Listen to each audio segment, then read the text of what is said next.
All right. I'll reiterate again, thank you everyone for coming this evening to discuss climate change and energy with us and hear what good thoughts our panelists have. We've had some feedback that maybe we should plan our town halls not on Thursday night football, and we will take that into advisement here in the future. So sorry if this is complicating your social schedule for the evening. Like Natalie said earlier, this is the Kansas Rural Center Future of Farming and Food Town Hall, and this one is based on climate and energy. So, if you are not familiar with us, the Kansas Rural Center has been around for over 40 years, working on sustainable agriculture issues and the health of rural communities. We do that primarily through research, education, and advocacy, and really have a vision for the future that is economically viable, environmentally sound, and socially responsible agriculture, farms, and rural communities. So what's the purpose of these town halls?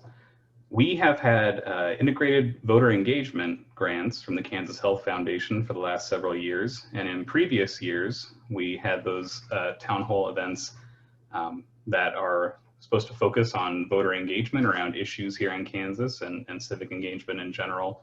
Those were held in person last year and in previous years. And of course, because of COVID, we have kind of taken things virtual this time. And the themes that we're basing our town hall series on this summer and fall came out of the discussions we had last year. And so those have been on rural revitalization and the resilience of our regional and local food systems, climate change, energy, and some other topics. But we are trying to have these conversations to encourage people to get involved with the issues that affect their lives and the lives of their families and neighbors, and to keep thinking about the future that we want for ourselves and for our state and how we're going to get there. This is our list of town halls. If you want to see any more information about these, it's at kansasruralcenter.org/2020 town halls. We have one final town hall after this happening in 2 weeks from tonight on Farm to School. When registering for this, you should have received an email sometime, I think maybe this morning or yesterday, about our town hall farm tour video. We wanted to try and engage more with you on more of a farm and food basis, and trying to stream videos or do a farm tour with all of you live is pretty difficult technically. And so we pre-recorded all of these, and they're on our YouTube channel for you to view at any time. There's this one from this week on the Kansas City Food Hub. We've had previous sessions from Grazing Plains Farm and Creamery in Harvey County, and also Prairie Turnip Farm, which is the farm of our esteemed colleague Joanna Will. That was 2 weeks ago, so up near Topeka. You can find those on our YouTube channel. So what's tonight going to look like? We have some election updates and voter information from Seal King from the League of Women Voters, and we're going to have our panel, and they'll introduce themselves, and Natalie will introduce them a little bit here soon. And at the end of the evening, as time allows, we're excited to have Q&A with our panelists and maybe have an opportunity for you to talk amongst yourselves if there's time. There are a couple of questions for you to consider as you listen to the panelists and think about the issues we're facing. What concerns or positive stories do you have that you're bringing to this conversation? What's your vision for a more resilient future? What support do you need to help make that happen? And what are you going to do to take action after this discussion, if anything? Please stay connected with us. We're on all the social media platforms. Well, not all of them. I don't think we're on TikTok, but we're on the ones listed below: Instagram, Facebook, Twitter, and YouTube. You can find us at any of those at the Kansas Rural Center. Just a little bit of housekeeping as we get started. As with many Zoom meetings, if you can keep your mic on mute during the presentation when other people are speaking, we'd appreciate it. Please feel free to put questions in the chat and we will pose them. KRC staff will pose them to the panelists as we have time and when they come up. We are recording this session. We want to record the panel discussion so that we can put it on our YouTube channel. You can view past panel discussions from the previous town halls there as well. But when it comes to the end of the panel discussion, we will record for our evaluation and feedback purposes, but we don't want to put your questions out on the internet for everyone to see without your permission. So we're going to cut the public recording there. So just be aware that when the panel discussion is over, we don't want to be exposing you or your questions out on the internet. So since climate and energy topics can maybe be somewhat contentious depending on the situation, we ask everybody to be respectful and mindful of being kind. So thank you very much. I'm going to pass it over to Seal, and I will swap PowerPoints. So give me just a moment. Thank you, Ryan. I'm Seal King. I'm with the League of Women Voters. One of the co-presidents, Teresa Briggs from Emporia area, is the other co-president. We really appreciate our company with Kansas Rural Center. We've been partnering with Kansas Rural Center for a number of years, and we also share the legislative updates from Paul Johnson with our members throughout the state. We have 9 local leagues and a number of at-large members, everywhere from Liberal and Garden City to Leavenworth and Pittsburgh to Goodland. So tell your friends that we'd be glad to have more at-large members or people wanting to join a league at any of the locations. Next slide. We are nonpartisan. We don't support or oppose any candidate or political party. All of our information is based that way. We do have a number of positions, though, which we do after we study something for probably mostly 2 years, and we come to a consensus. On Kansas law regarding voting, it's good to know, and being a poll worker, I've seen people that don't quite understand some of these points. So Kansans have to be registered in the county where they live in order to vote and be counted.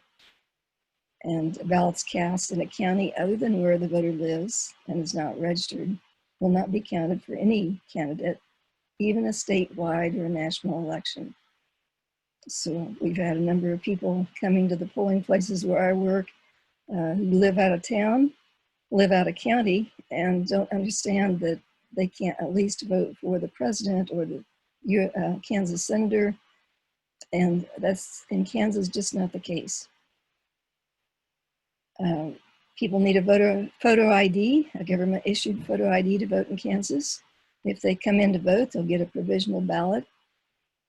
If they don't have that ID, but they can show that ID to the county before the canvass and have the vote counted.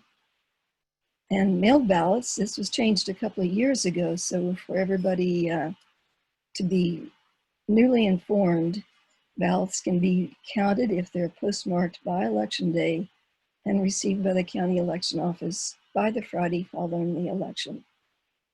And ballots can also be dropped off at the election offices. And most counties will also have drop boxes. A number of counties have a number of drop boxes. So any in-person polling place or election day polling place, people can drop their mailed ballots and they will be counted.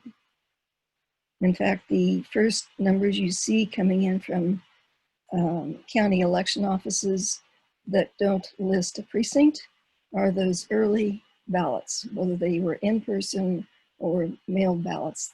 So those are the first numbers you see. Next slide. Photo ID requirements. Again, it's a government issued photo ID. People over 65 can use an expired ID. There's an exception for illness or disabilities. People can ask for a permanent mailed ballot. Or if they have religious objections, that needs to be done before they try to vote though. Next slide. Can you move the slide?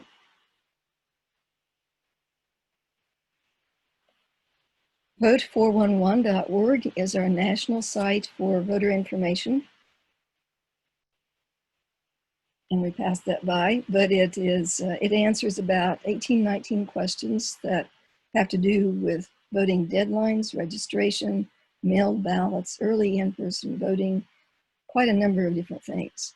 And the other thing that Vote 411 does is that it lists the candidates, and in Kansas, it will show all of the candidates through the state, through the federal and state level.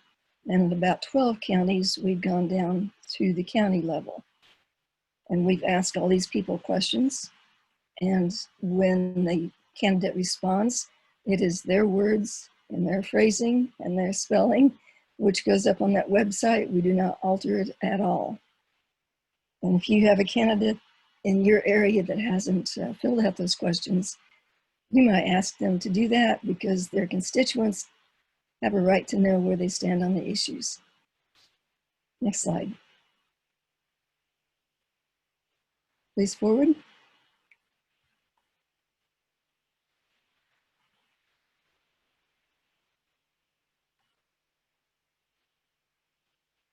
The next slide was talking about ksvotes.org. That's the site we refer people to register to vote online.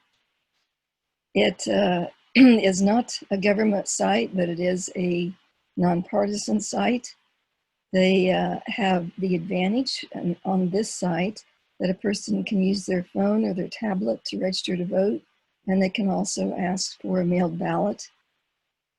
It's different than the Kansas Secretary of State site because on the Kansas Secretary of State site, you can only apply for voter registration on a computer, and only if you have a Kansas driver's license or Kansas non-driver ID, and you have to download the application for a mailed ballot.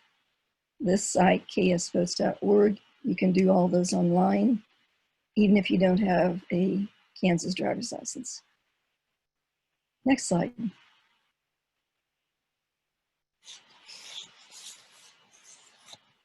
Forward, Ryan. I apologize, Seal. I think it's delayed. I have been forwarding it, and then Okay. can you see it now? Not yet. Okay. The next slide talks about turning in an advanced ballot. And I'd already gone over some of that before. You can turn it in at a polling place, at your county election office, drop boxes in most counties. If you mail it, as long as you have it postmarked by Election Day and received 3 days later, it'll be counted. We were just talking to the Douglas County clerk today, and he said that it really has made a difference in this law being changed to be able to receive ballots up till that Friday, because after the primary election, there were hundreds of ballots that had been waiting to be delivered that were postmarked the previous week, many of them from out of state, from people who are living elsewhere, maybe going to school elsewhere. And so it's really helpful to have this statute in place now. And the next slide talks about dates and deadlines to remember. October 13th is the deadline to register to vote in Kansas. And again, for all those people who come into our state, whether they're a student or a new move to our state, many states have Election Day registration, and they are surprised when they learn they go to the polling place on Election Day and try to vote, that their vote's not going to count. We have a 21-day requirement in Kansas before the election for your vote to count. The next day, Wednesday, October 14th, those early in-person voting can start in counties. Counties don't have to do that until the week before. The mailed ballot requests that had already come into an election office they'll start sending those mailed ballots out on that day. If for some reason you ask for a mailed ballot and between now and then you decide you don't want a mailed ballot, you just need to contact your election office and tell them not to send it. Once that ballot is sent, though, that is the ballot you should use. If you go into a polling place, you will be voting a provisional ballot. Tuesday, October 27th is the last day to request a mail ballot, but don't wait that long. It's a week before the election. The day before the election, Monday, November 2nd at noon, is the end to in-person voting.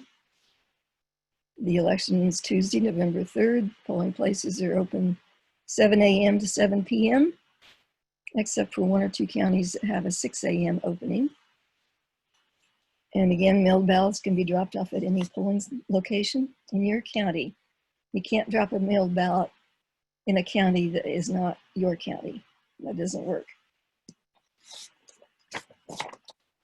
And the next slide, how to check the status of your mailed ballot. This is really great. So if you go to the Kansas Secretary of State website, myvoteinfo.voteks.org, you can not only check to see your registration status, but you can track your mailed ballot, you know, when the application was received, when the ballot was sent, and when the county election office has received it. There's at least one county that gives you further information about when that ballot was accepted, not just received. And know your rights as a voter. Whether you choose to vote by mail or at your polling place, you have the rights when casting your vote. And here's a few things to keep in mind. If the polls close while you're in line, stay in line. As long as you were in line by 7 p.m., you can vote. Under federal law, you have the right to receive help at a polling place. If you have a disability or have difficulty reading or writing English. If an election worker can't find your name on the list in the polling book, you're still entitled to a provisional ballot. And if you experience voter intimidation, it's a federal crime, such as an aggressive questioning about your citizenship status, criminal record, or voting record. You can report it. So are there any questions?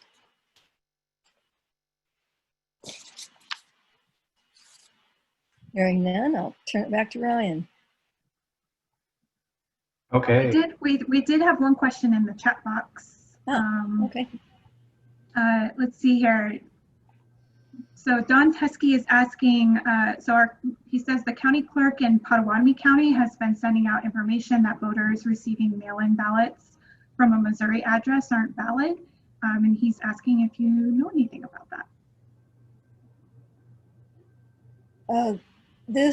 There is an voting information center based in Missouri, and they did send out thousands of, they weren't ballots, they were applications for a mailed ballot. And they are actually, they are valid applications for a mailed ballot. They use the Kansas application form. Now this Missouri site did put in the voter information on these applications. And we found that a few of those pieces of information are not always correct about the voter. Maybe they misspelled a name or an address or something. But the Secretary of State had told us, and our county clerk where I am, that these are valid applications if somebody wants to sign it and send it in for their mail ballot.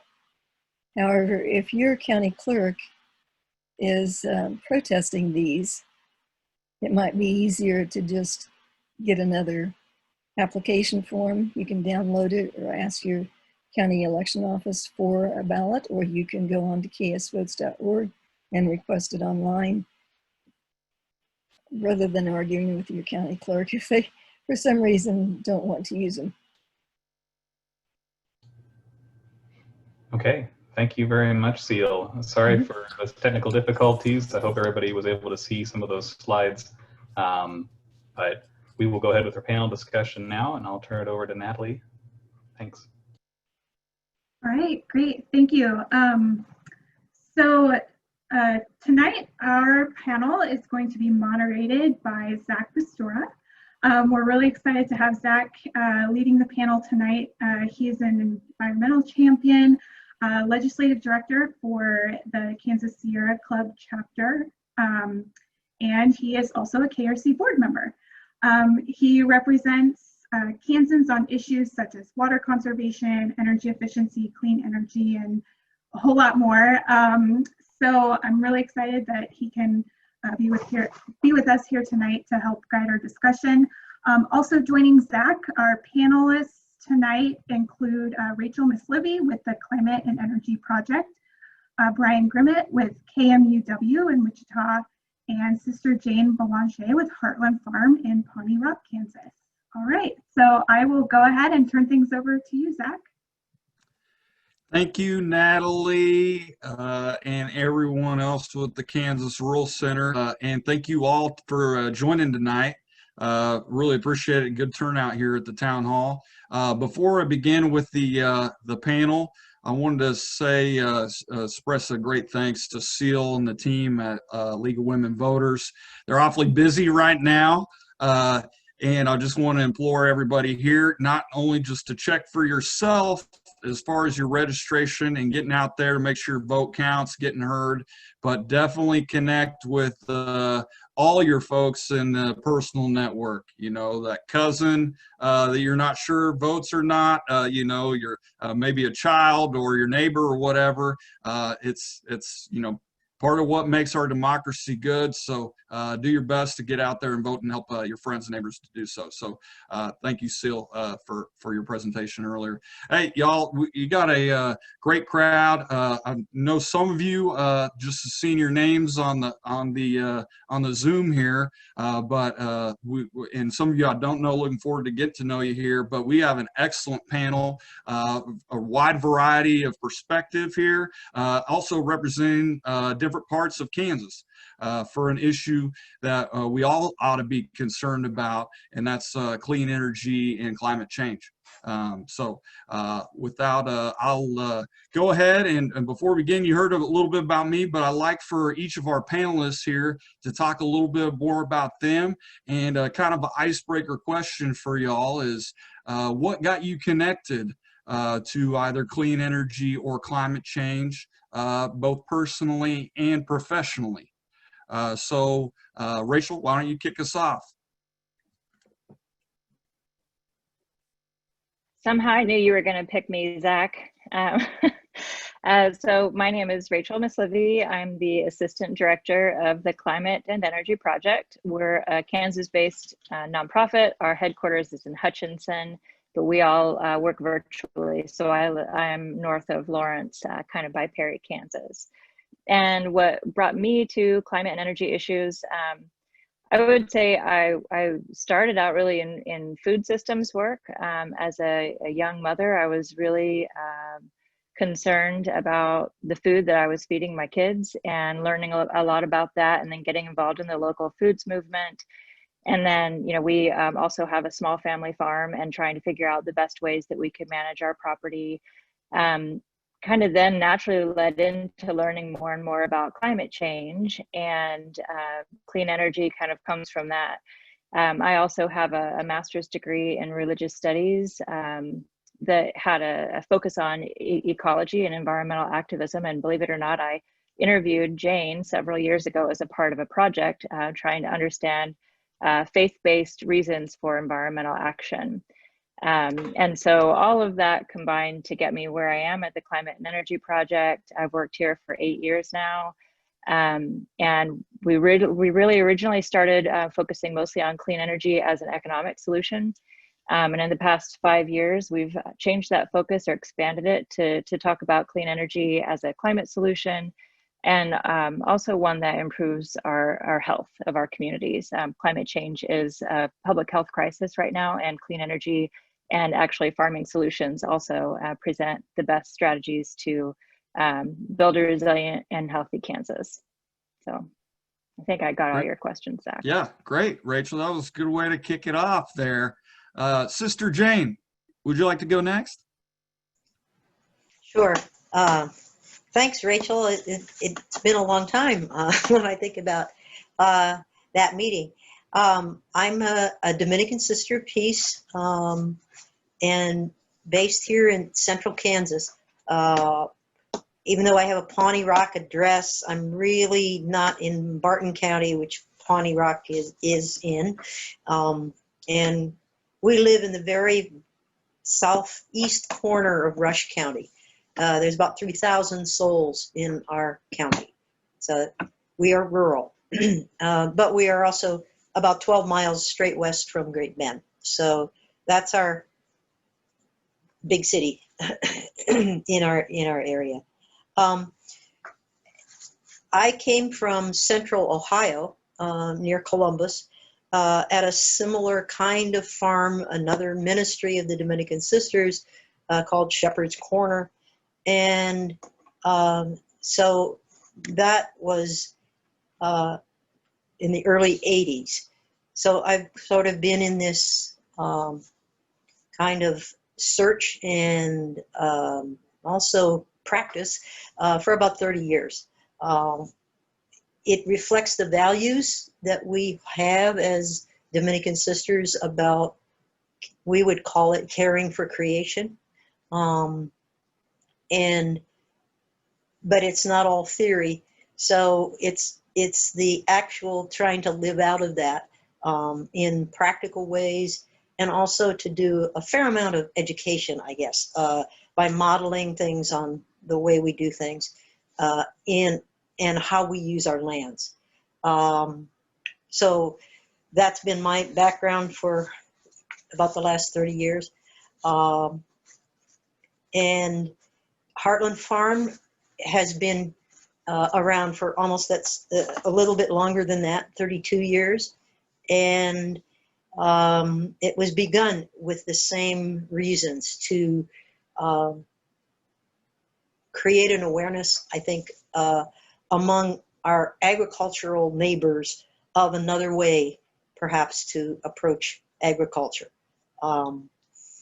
We're an 80-acre farmstead, small scale vegetables, alpacas, chickens, and a lot of educational programs. And what we do try to do is model some of these more earth-friendly and aware practices. And I see Carol Barta on this call. We've partnered with the Kansas Permaculture Institute. We've hosted trainings here. So we try to collaborate with as many folks as we can. So thanks. Thank you, Jane. Last but not least, Brian Grimmett. Good to see you, Brian. Yeah, How good did evening. you get involved in all this? So I'm Brian Grimmett, reporter with KMUW and the Kansas News Service, which is a public radio collaborative. And I didn't so much seek this out as it kind of came after me and kind of fell into my lap. So I've been covering energy and environment issues for the past 3 years. And to me, it's just really exciting to be able to cover an issue that is kind of coming more and more to the forefront of people's minds, and it's an intersection of technology and economics and agriculture, and it's just there's so many cool things there. And so for me, that's what I find most exciting about kind of covering these kinds of issues, because it allows me to really kind of do it's really broad, and there are a lot of really interesting stories out there. And so I don't have maybe necessarily as interesting as a story as our other two guests, but I've been covering the issue for the last 3 years, and it's been pretty great. Great, Brian. Anything you want to tell us about you personally, besides Brian, the reporter here?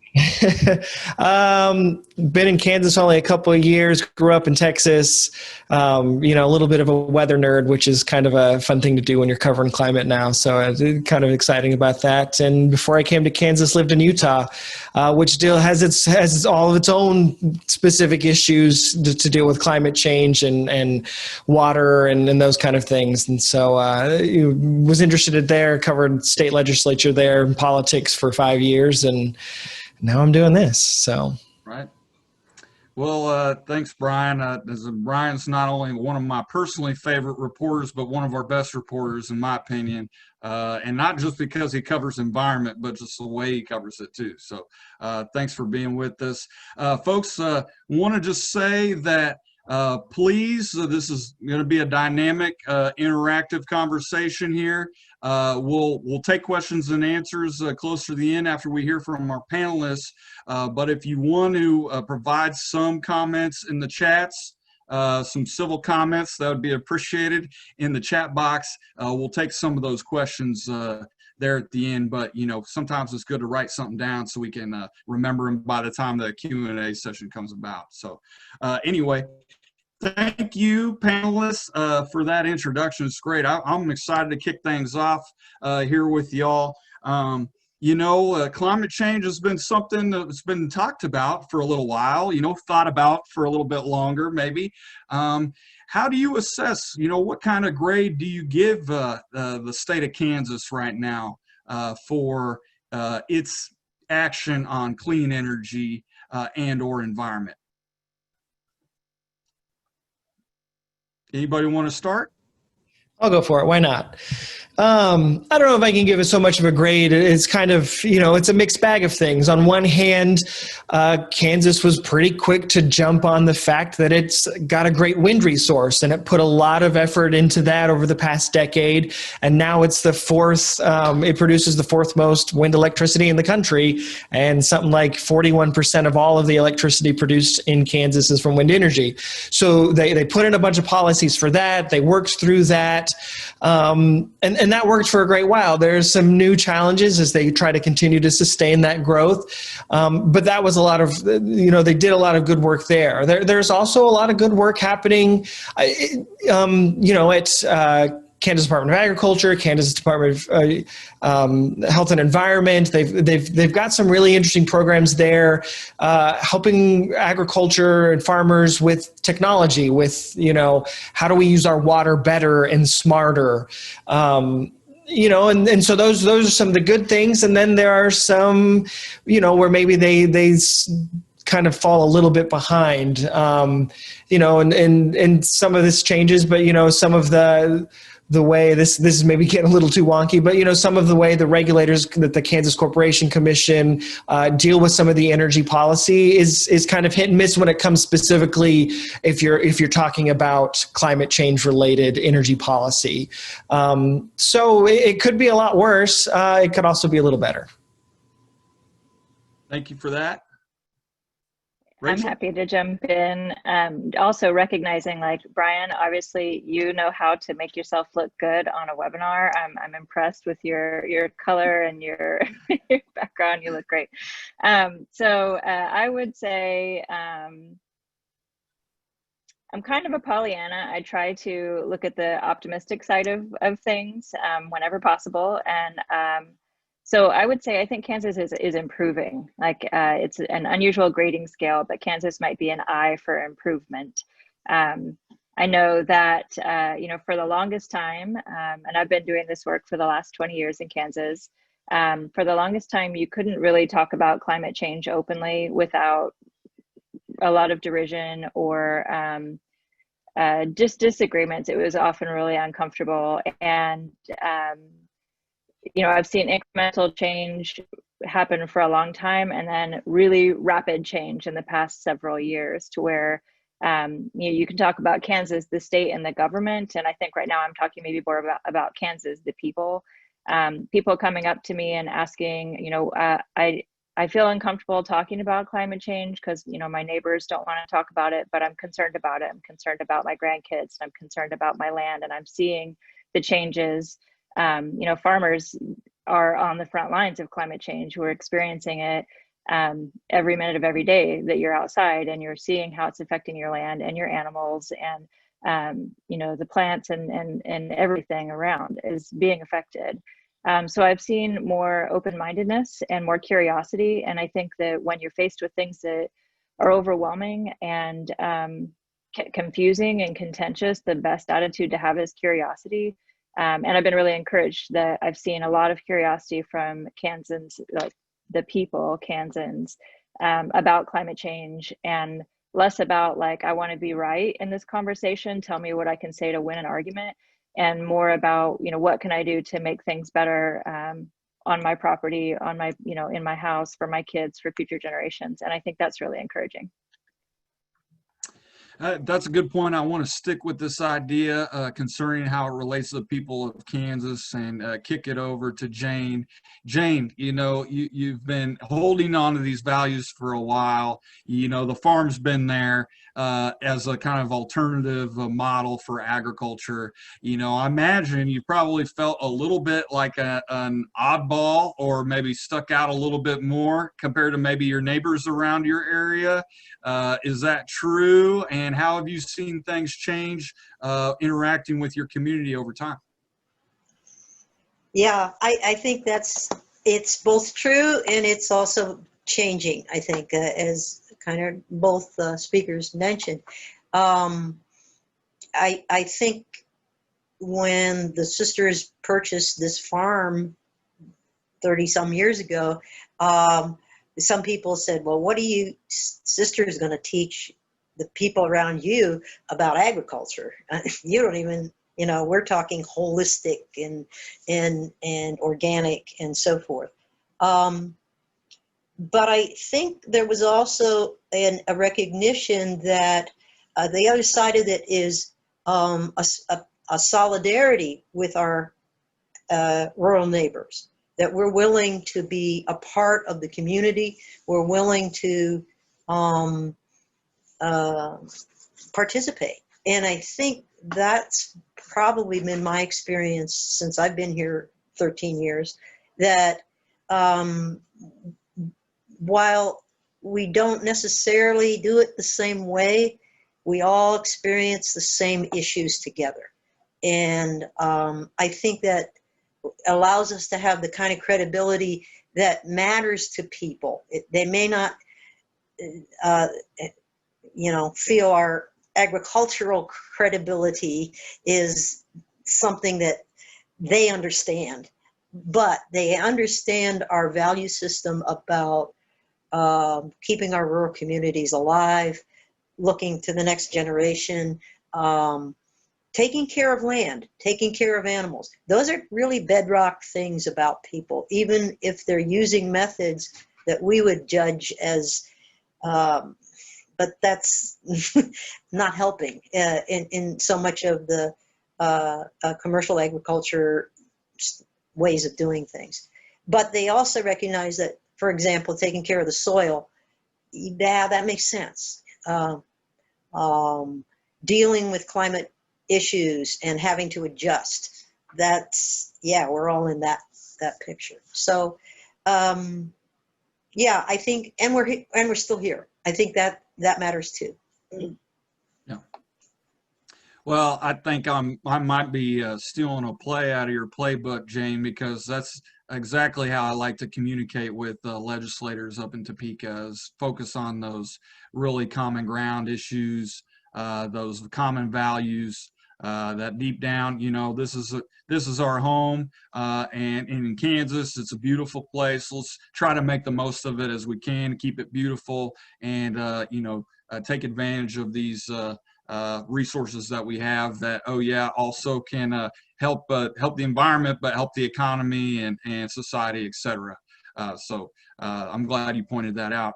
I wanted to highlight a recent article I saw by a certain someone, Brian, about the sentiment of Kansans when it concerns climate change. I think you pointed out that maybe we have a growing popular sentiment on climate change compared to years past. Yeah, now you're going to try to make me remember the numbers that were in that poll.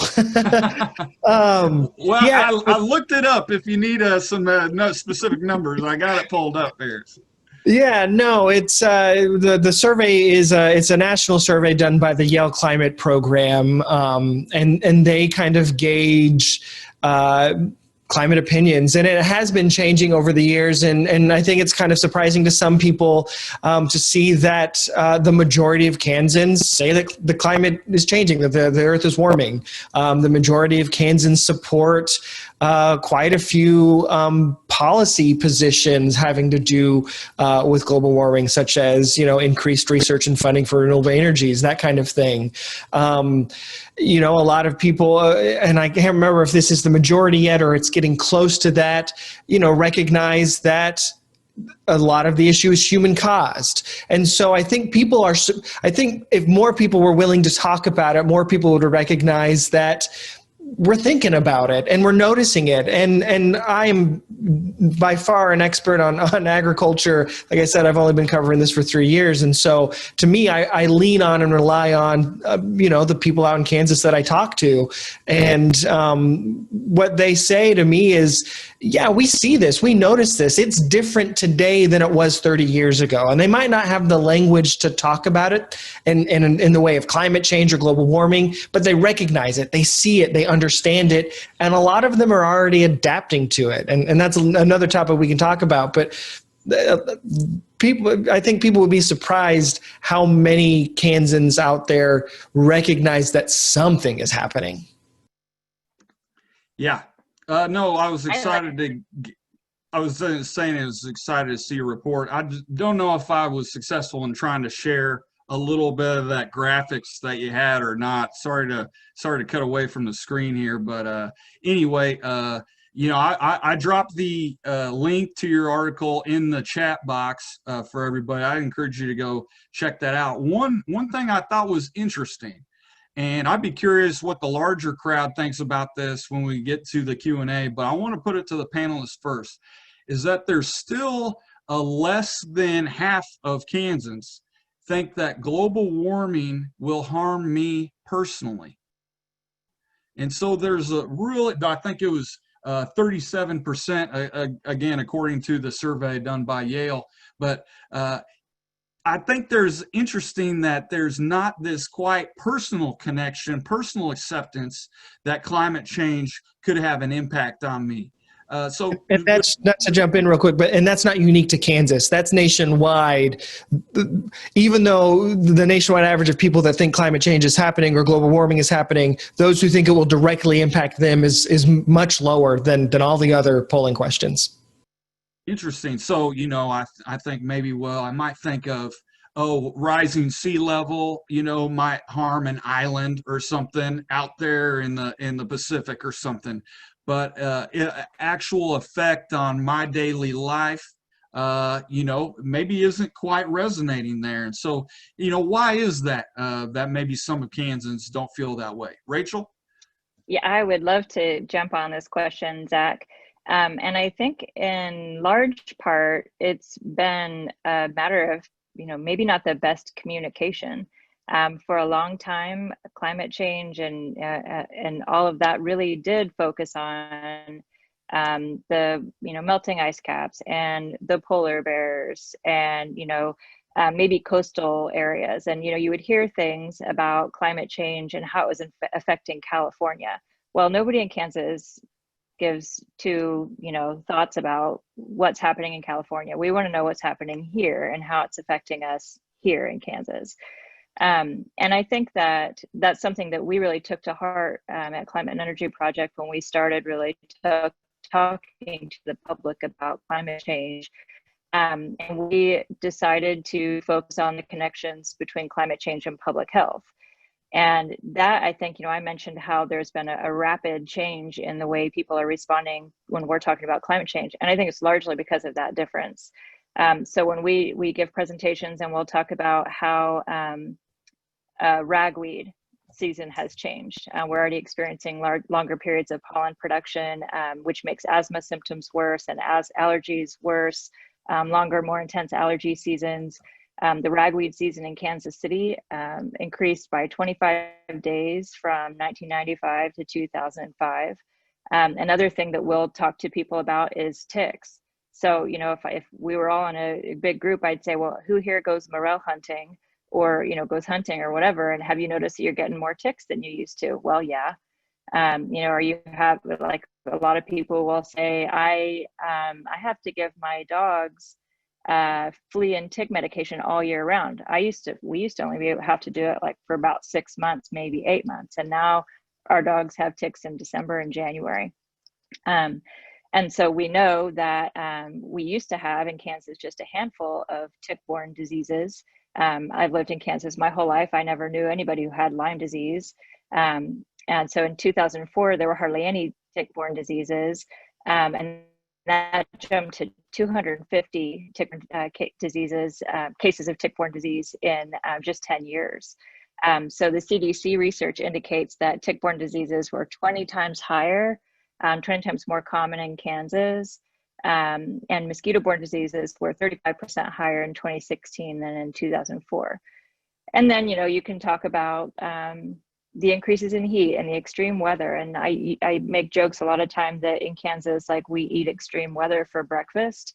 And, you know, snicker, snicker, ha ha, but it's getting worse. And everybody who lives here sees it and recognizes it. And so we did a lot of work for a long time, and we continue to do a lot of work with our partners like the Rural Center and the Sierra Club, trying to get information out to the public about climate change in Kansas. So you can look out your door and say, oh, that is probably because of climate change. So we have a series of videos called Making the Connections, Climate Change and Some Topic. Zack's done a couple of them for us. You know, we have things on air quality and agriculture, wetland ecosystems. We have several really fantastic videos, and we've also featured Doug Cluck from NOAA, National Oceanic and Atmospheric Administration, whatever that is, to talk about Kansas specific impacts. There's also, we worked with the Kansas Health Institute to get them to put forward a policy brief on climate change and health. And I think you know, you can talk about how there's still a whole bunch of folks who aren't on board.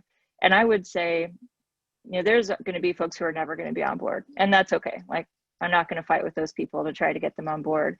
But I think the biggest opportunity to get the rest of those folks to start looking at the situation is to make it real to them, make it something that they can put their hands on, they can experience. Yeah, I'm getting more ticks on my animals, and yeah, I have ragweed. Yeah, I'm taking allergy meds for months and months. I never had allergies. Those kinds of things make it real to people. And once it's real to them, then the solutions that are available are more compelling.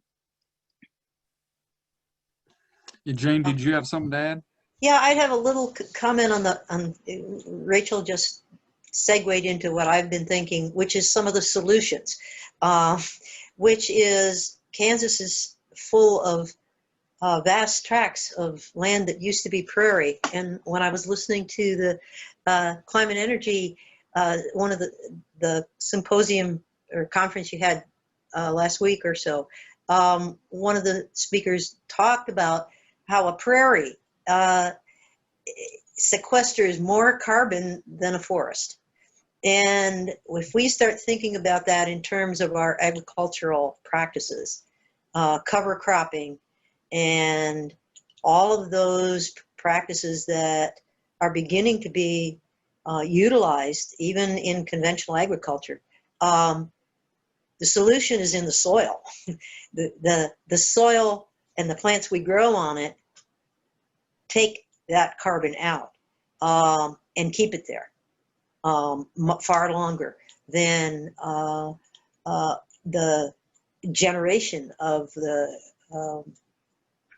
that is happening all around us too in all the other practices. So I think in addition to wind, Kansas has some solutions to climate change right here in our own backyards. So, and I think agriculture has a big role to play in that. Little guys and big guys.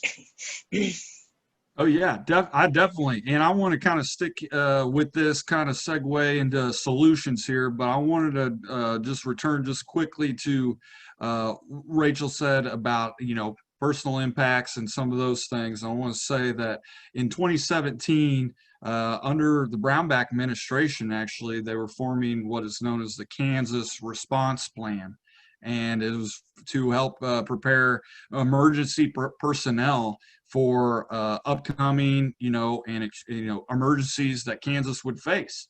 And I can drop that in the chat here, but on page 30 of the report, I was looking at some of these emergencies that we need to be prepared for, and it came to my attention that like 7 of the top 10 most probable emergencies affecting Kansas are extreme weather related. We're talking about floods, tornadoes, windstorms. We're talking about hailstorms, wildfires, right? Not in too distant memory, right? We had our back-to-back biggest wildfires Kansas has ever experienced in recorded history here. So, just for anybody keeping tabs, pandemic, major disease outbreak was on the list. I don't think it was a high probability there, but just thought that was interesting. And we'll get to maybe how the pandemic maybe affects this conversation. But let's go ahead and switch over to maybe some solutions. And besides agriculture, we can talk a little bit about agriculture a little bit because we'll just cater to the rural center crowd here. But what kind of solutions do you see happening? I know one issue that seems to be getting some more momentum, dealing with taking carbon out of the air and putting it in the soils, maybe incentives on carbon farming for farmers that do these healthy soil initiatives. I know that the federal government is looking at that with, I think, the Growing Climate Solutions Act, but that was a bill introduced on carbon farming last year in the state legislature. So some promising legislation there. We're still fighting some of those legislators that don't necessarily want to talk about it openly, but give a committee hearing to some of these ideas. But I think we're getting there. But any ideas on policy issues or cultural issues that Kansas could help lead the way on? You mentioned wind, Brian, but to me, we haven't scratched the surface of solar power in our state. Any thoughts there? Yeah, I got all sorts of thoughts on this one because it's not all doom and gloom out there. Sure, things are changing, and Kansas is actually in kind of an interesting location geographically on what some of those changes are going to be, and it varies wildly from how eastern Kansas is going to be impacted to how western Kansas is going to be impacted by climate change. But it's not all doom and gloom, and some people are already, and this is one of my favorite things to report on, is some people are already adapting to it. So it's not even so much solutions, which I'll get to those as well, but there are adaptations to these changes that are coming and are already happening. One of my favorite stories I reported on was last year where they're growing a whole lot of cotton down in the Pratt area and in southern Kansas, and they never really did that before. And as kind of it gets a little warmer and the climate changes a little bit, that's becoming more of a viable option. And still, sure, there are challenges, and a lot of the farmers that I talked to who have moved to cotton said they're just really trying to find something that can be more profitable. They're experimenting, trying to get away from wheat, soybean, corn, and that was kind of the driver. But they're finding that kind of line of where they can maybe be profitable with cotton is happening. And so the cotton gin down there is having to order more machines and open up another facility and then all sorts of stuff. So that's one way to adapt. You talk about a lot of the no-till and cover crops. There are a lot of Kansas farmers who are adopting that and seeing the benefits, not only for them financially, but also using it as a carbon sink. And even if that's not even something that they're thinking about, it helps with the soil erosion, which is a big problem in a lot of the reservoirs we have in this state. A really big problem, which costs taxpayers a lot of money when we got to spend millions and millions of dollars to go dredge these reservoirs so that we still have the capacity. Solar is something that we haven't tapped really at all in this state, both from a residential solar to even commercial utility scale solar. And there are some things happening on both of those areas. I think there's always going to be a pretty big fight against residential solar. The incumbent investor-owned utility has not really warmed up to that. And so that's a big challenge. And then another really fascinating kind of solution that's out there that Kansas could play a really interesting role in is something called carbon capture and storage. And so that's taking the carbon emissions from ethanol plants or coal-fired power plants, capturing that and actually sticking it underground in these rock formations that we have here, the same rock formations that are great for getting oil and gas. You can also put the carbon dioxide right back into the ground. And they're doing some really interesting research at the Kansas Geological Survey about doing that, about making that a reality and something that is economically feasible here in the state. Great, appreciate that, Brian. Others want to chime in here about other solutions that are, or their vision for what maybe a climate-friendly Kansas may look like? I would happily let Jane go because she's been getting the end of the questions all the way around. So go ahead, Jane. Well, I guess from our standpoint, and as a small operation, to have some ease with which to utilize alternative energy. Right now, the access to it is the challenge. We would love to put solar panels on a building and run the whole farm with that. That would be lovely, and it's quite doable physically, but the access to the way that in Kansas to have that so-called payback happen and all of that kind of thing is still not making it very attractive and not making it very doable for a nonprofit. And I would say that's the same thing for any individual farm operation. There was a momentum going on for a while and some small scale wind and all that kind of energy was happening, no pun intended, but then it just kind of stifled for a while. So I think, well, rebates and all that sort of thing are helpful. It's not, I don't think, at a level yet for individual operations to go for it as much as you might really, really want to do it. So I think, challenge that opportunity. And I know from like Farm Bill kinds of things, there's money in that to do those sorts of things. On the smaller scale, not so much. And I think that is the hesitation of an individual farm where they're really working as hard as they can just to make it, to add something that might solve some of their energy problems and offset things might be pretty to look at, but how is it helping my bottom line? In 20 years, it'll help my bottom line. Well, most people can't operate that way. So I think I'm not complaining so much as wishing more of those doors could open and happen for everybody. Yeah, I totally agree. Go ahead, Rachel. I was just going to say, I completely agree with everything Sister Jane said. Just to take like half a step back talking about solutions, I still think one of the most important solutions that we have in our toolbox right now is our communities and our conversations and the ability to talk with one another and to educate each other. So again, if you're talking about climate change, I think the biggest hiccup we have in Kansas is that people don't understand that it affects them.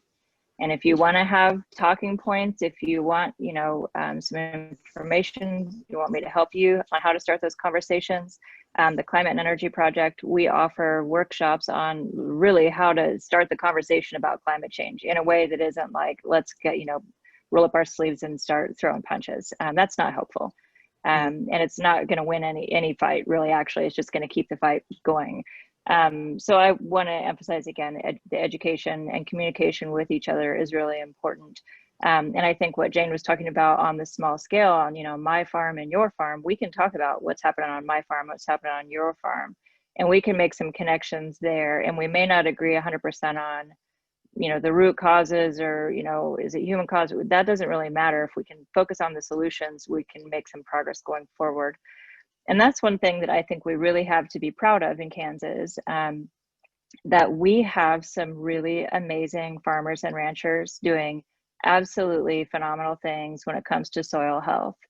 You know, when I first started working with the Climate and Energy Project in 2012, we ran a program for about 4 years called Water and Energy Progress, where we went around the state and we identified farmers and ranchers who are using innovative methods to save water and energy.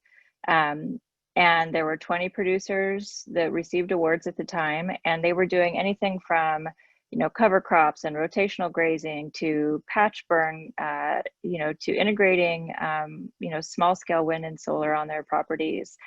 And just by, you know, highlighting those stories, those folks were then able to come together and learn from each other and learn about the solutions each one of those different folks was doing on their properties. And then they took those and innovated on their own. You know, I mean, that's like farmers are some of the original, well, the maybe original innovator, I think I could argue, of all time, really. And so, you know, we need to kind of claim that and own that history that we have in Kansas and that potential we have. And to that point, I wanted to comment that the Climate and Energy Project is a part of, in Kansas, hopefully will soon be more engaged in a regional network called the REAMP network. And REAMP works on finding solutions to reduce emissions for, you know, climate action, basically. And we just put together what's called the REAMP Ag Hub.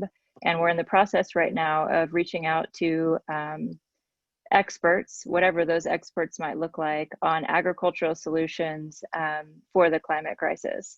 And I have been reaching out to people I know across the state and asking, like, what do you really think from an agricultural perspective? What are the solutions for climate change? I think you find more about solutions when you ask someone else what they think than when you put your own forward all the time.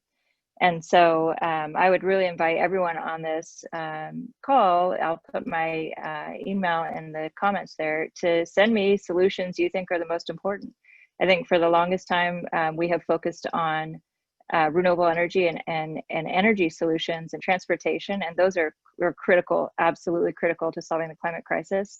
But we have done some short shift on agricultural solutions, which to me is super exciting. And I would think with my friends at the Rural Center on this call, I think you all would be excited about that too. So send me your solutions and I will throw it into this big melting pot of this regional network, trying to figure out how the Midwest can really start leading the way on agricultural solutions for climate change. So kind of a point that's kind of been bubbling in my mind here is, you know, as we talk about a more climate friendly Kansas communities and certainly our business sectors to be a part of that. You know, one question I see in the chat is, you know, about opposing wind siting and conflicts there. And I'm wondering, you know, for some, I would guess that, you know, transitioning to this kind of new societal standard of being kind of like climate friendly, you know, less carbon or, you know, no pollution, that's going to fundamentally transform life as we know it, you know. And do we give up a little bit of our self identity as Kansas in doing that? Does that make sense? And so I'm just asking, how can we keep those values, you know, that some of you have highlighted in your own personal motivation, but what maybe represents Kansas if we're a, you know, agricultural state, and that's kind of been conventional row crop agriculture, or that, you know, how do these changes continue on some of the identity that we embrace? Anybody want to take a shot at that one? I can jump in first this time. I just want to say, number one, the most important thing to know about this is that climate change is going to fundamentally change our reality in Kansas if we don't do something. And so You can agree with that or not, but it's true. And I think that there are a lot of we can really root down into about our, historical pride of place in Kansas. And I already mentioned some of them, the history of innovation and overcoming hardships and working together in our communities to find solutions that work. When I talk to communities all across the state about climate change, I'll say, your community needs to understand what your community's issues are and what your community's solutions are, because the solutions for Perry, Kansas are not going to be the same as the ones that they have in Dodge City, Kansas, because we have very different, water cycle, amount of rainfall that we get. Our soil is different. Our communities look different. We need to think about it from a community level. And also, I would say, the agricultural solutions that I was just talking about, I mean, my gosh, we can do this. Kansans are really like pull yourself up by your bootstraps kind of folks. And I think if we would get over the arguing about whether it's real or not, because yes, it's scary to admit that this is what's happening. It's scary to think about what Kansas is going to look like in 50 years if we maintain the trajectory we're on. It's scary when you look at if we reduce emissions significantly, it's still scary to think about what Kansas is going to look like for my grandkids. It's a lot less scary though. And the solutions, the things that we have to do to get us there are really not that bad. And I also live in the country, and Connie, your comment about, maybe not wanting a wind farm within a mile of, or a wind turbine within a mile of her home, like I can appreciate that. And as somebody who lives in a rural community, I can understand that. But I think if I were in a situation where my neighbor to the west wanted to put a pig farm right across my fence line, which he could do, or if my neighbor to the east wanted to put a wind turbine up, and I'm looking at, every decision I make, I think about how it impacts my land, how it impacts the animals that we share the land with, how it impacts the plants on this land, how it's going to impact my grandkids. You bet your bottom dollar I'm going to go with the wind farm on the east that's going to be providing solutions, that is going to be, leading to cleaner air and cleaner water, cleaner energy sources, reducing emissions so we have a more sustainable future than some of the alternatives that people don't blink an eye at. So it's just that last bit was more me as a personal statement than Sure. me as a Climate and Energy Project employee. But I think it's important to think about those paradoxes and contradictions that we have in our communities about what we want and what we don't want. Good. Thank you, Rachel. Anyone else want to take on that question? I'll just say real quickly, again, not being a native Kansan and have only been in the state for, 3-4 years, Kansans are some of the most practical people I've ever met. They're out there, they're very smart, and they'll do what they have to do to get the job done. And I think that's what would be in their benefit as we move forward and try to figure out either solutions or adaptations to the changes that are going to happen. And so I think they have that benefit, but I think if they're going to succeed at an even higher level, and this is true for everyone everywhere, you've got to be able to, I guess, kind of embrace the change, because things are going to be different. And you can find your own unique solutions to that. As we've kind of said before, the solutions look different for everyone. But if you can learn to embrace some of those changes, I think in the long run, not only individually will you be better off, but even collectively we'll all be better off. Yeah, it's good. Just throw Jane, in go ahead. Yeah, well, just throw in one thing, and that is we could grow food. I know Kansas is called the breadbasket and all of that, but by and large, Kansas grows commodities. And I think the COVID thing really woke people up to the fact that food and local food is a way to eat when the grocery store shelves aren't available. And while we may not be in that kind of crisis mode that we were back in March and April, I do think that people came to a recognition that growing food is something that I can do in my backyard. And I do think that there's a place for that whole local food movement that we've talked about in other places, but it reduces your transportation costs. It's all of those things that you've heard about fresh food in terms of health, in terms of its viability, and so on. And I think we're moving to an openness to that with that same Kansas practicality that Brian mentioned. There is I think an openness to, hey, if this works, I'm going to do something. I can take it on. And I think the thing with the grandkids is one of those real big motivators for people.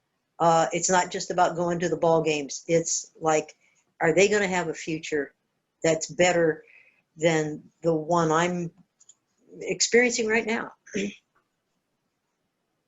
Yeah, that's a great point. You kind of led into one of my last questions here, and then I'd like to turn it back to the KRC folks to field questions from the audience. But that was my last question is, how do we, how has the conversation changed on climate change and renewable energy since the pandemic, since these calls for racial justice for all and less violence in our culture? What does it mean now that we've seen every state west of us pretty much on fire, and 2 hurricanes in 2 days, derecho that knocked down half the crops in Iowa, so I just wondered, is changing your eyes, is some of these things shifting, or is it just getting the problems keep getting tougher to solve, or what?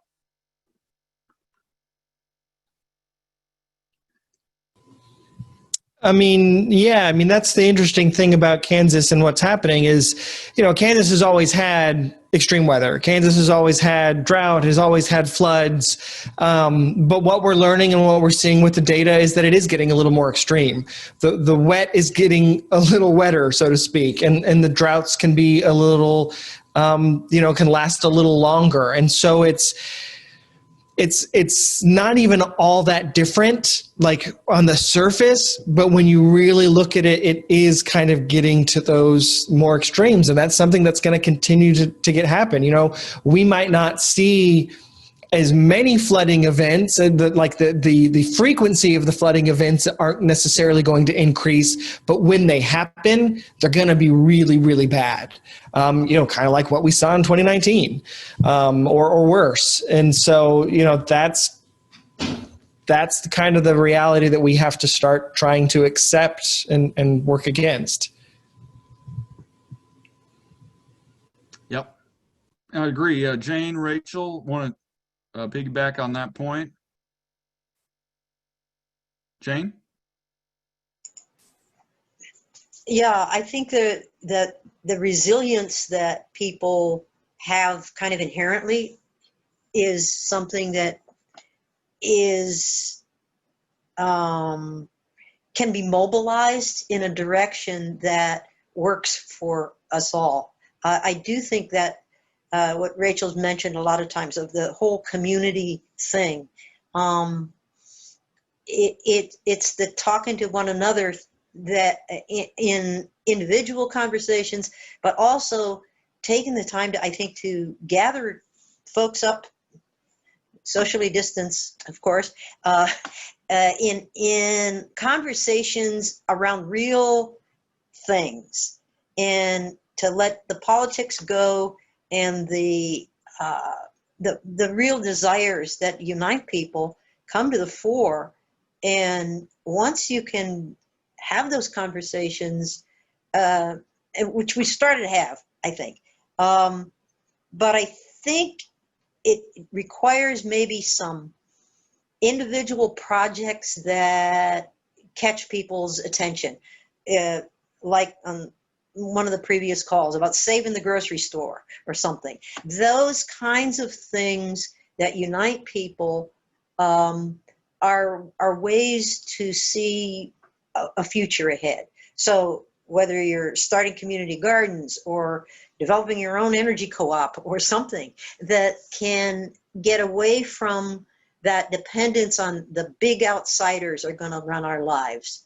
That has a great appeal for people. And I think there's a lot, as you said, Brian, there's a lot of smart people who also have a real deep loyalty to the area that they have however many generations been in, or even if they just moved back recently to raise their families, are gonna move things into a future that it's not like you can just write Kansas off. We know better. I'm happy like to jump in on the end of that, and I'm going to apologize right out that I'm home and my dogs are howling with like coyotes in the background. So if it sounds like something really bizarre is happening at my house, that's what it is. And yeah, I just wanted to say, you know, like Brian was talking about extreme weather, and Jane, you know, pulling in the community piece, you know, who remembers last May 2019, it was the wettest month on record for Kansas. And many places across the state had like 15 inches or more than their average rainfall in like 1 month. You know, that's not even like the rainy season. That was just in May. And then when you think about the impacts that had on communities, I have some numbers here that there were 287 national flood insurance programs claims in Kansas in 2019 that totaled 3.78 million. But that doesn't really reflect the whole cost of those storms because only 10% of homes in the floodplain carry that kind of flood insurance. So think about the impacts for those 90% of people in the floodplain who don't have flood insurance when we're looking at that kind of historic rains. And then you think about, well, what do we do in those situations? And then to me, it really does come down to your community, and it's an equity issue. Zack, you talked about the racial justice issue and the violence, and you know, things are really tearing our communities apart right now. And as the climate continues to change, we're going to be faced with a couple different options. And I hope that my friend, Sister Jane, who I believe espouses some nonviolent ethics, would agree with this, that we have two paths forward. We can tear each other apart and fight for that last, you know, morsel of bread somewhere, or we can try to work together, and we can try to work with each other and try to understand how we can make our community stronger. And that means everyone in our community. It doesn't just mean the people who look like me or talk like me, who, you know, have lived in Kansas their whole life like me. It means your actual community. And I think what's hard for a lot of people is an old saying that you fear what you don't understand. And I think we're seeing that in just about every news story. That's what's behind a lot of the strife that we're having. And so I think if people can come together again with that attitude of curiosity and the understanding that this is like the only earth we have, and this is for many people the only community we have. Many of us don't want to leave our communities. We've been here for, you know, X amount of years, and we love our land. And so if we're going to make it work going forward, we've got to figure out solutions that work for us. The other thing I just wanted to kind of jump in there is that I think we need more people to be more comfortable talking about these issues. We need more people to be civically participating with their communities on climate and energy issues. And I know we need people to be taking more steps towards leadership in their communities, whether that's running for you know, PTO or the Senate. You know, we need people to be getting more civically engaged. And I wanted to put an offer out to everyone on this call and all of your friends, anybody who cares about energy, climate change, water, environmental issues broadly. The Climate and Energy Project will give you a scholarship to attend the Kansas Leadership Center, because we understand that we need more leaders working on environmental concerns in Kansas. So I put an email you can send me. It's to takeaction@climateandenergy.org. We will give you a full scholarship to attend. And the benefit of going to KLC right now is it's all virtual. And Zack, to your last question, how does COVID work with all of this? I will say that I was just recently accepted into the Yale School of Public Health's Climate Change and Health program, their certificate program. And they told us on the first session of the course that they had, usually they have 100 spaces and they usually don't fill them. This year they had over 750 applicants and they were only able to take 100 of them. Most of the people in the class with me are doctors and nurses of all sorts of things with specialties. I don't even know what they mean. But they are seeing the connections between climate change and these kind of increases in respiratory infections and these increases in these, you know, disease and vectors and all of this. And they see that it's happening because of climate change. And these doctors and nurses, they want to understand it so they can better serve us in you know, with their specialties. And if that isn't enough to get people thinking about climate change as a real public health threat, you know, I don't really know what is. So. Thank you, panelists. Appreciate it. That was awesome. I just want to say that was awesome. I want to get one of my last words in here as the privilege of the moderator. I want to say that one, as far as banding together and even maybe making some self-sacrifice for the greater good that we need to do on climate, already taking place when it comes to water.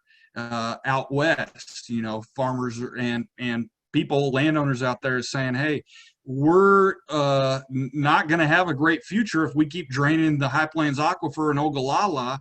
We're going to have to work together to make some solutions here. So I wanted to point that out. And then also on the pandemic, I want to say that if there's any silver lining to the pandemic, I think is that you know, we've seen a rapid transformation of society and cultural social behavior in months, you know, in such a short amount of time, where we got to, you know, carry sanitizer in our pocket and a mask wherever we go, and think about, you know, washing our hands more than we ever have maybe, and who we see and all that, and self-sacrifice for the greater good, blah, blah, blah.